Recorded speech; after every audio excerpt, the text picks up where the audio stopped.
Nasa Manila South Harbor ngayon ang missile destroyer ng US Navy na USS Milius. May dugong Pinoy ang ilan sa mga kawani nito. Ayon naman sa US Embassy, walang kinalaman ang pagbisita sa anumang military exercises. Nakatutok si Katrina Son. Ang USS Milius ay isa sa mga pinakamabilis na battleship ng US Navy. Magtatagal daw ito sa Pilipinas ng 4 na araw.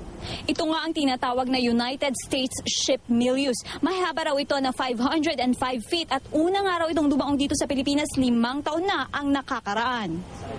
Inikot kami ng commanding officer ng barko sa pilot house, vertical launching system at flight deck. Ipinakita rin sa amin ang harpoon ng barko. So the purpose of the visit is just, it's twofold. One is to continue to build our partnerships with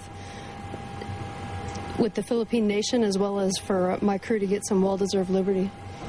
Sa 270 sakay ng barko, 29 ang may dugong Pilipino. Isa sa kanila si Ben Gorospe na 20 taon nang nagtatrabaho sa US Navy. Excited, masaya kasi this is my first time to be in Manila on a deployment. That's my plan to bring them around Manila, bring them to Makati, bring them to the mall. Excited naman si Joey Talob na makabalik sa Pilipinas. Ngayon lang daw siya ulit nakauwi sa bansa matapos mag-migrate ang kanyang pamilya sa Canada. Sa Navy, 16 years. Yeah, and this is my first time to go back home.